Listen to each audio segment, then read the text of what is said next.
খাগড়াছড়ির গুইমারা উপজেলার হাজীপাড়া সমাজ পরিচালনা কমিটির উদ্যোগে বিএনপি চেয়ারপারসন ও তিনবারের সাবেক প্রধানমন্ত্রী বেগম খালেদা জিয়ার সুস্থতা কামনায় মিলাদ ও দোয়া মাহফিল অনুষ্ঠিত হয়েছে।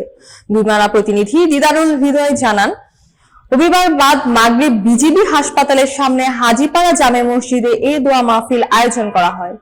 এতে বিএনপি নেতৃবৃন্দ, স্থানীয় জনপ্রতিনিধি, শিক্ষক, সাংবাদিক সহ এলাকাবাসীর ব্যাপক উপস্থিতি লক্ষ্য করা যায়।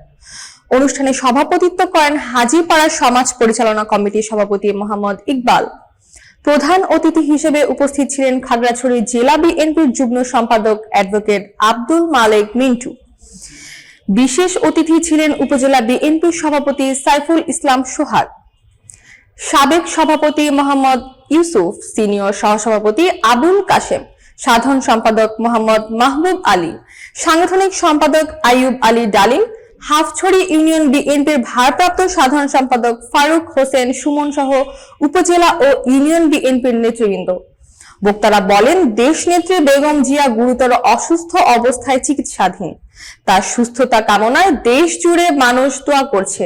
তারা আরো বলেন, গণতন্ত্র ও মানবাধিকারের জন্য যিনি সারা জীবন লড়াই করেছেন, তার দ্রুত আরোগ্য কামনা আজ দেশের মানুষের হৃদয়ের দাবিতে পরিণত হয়েছে।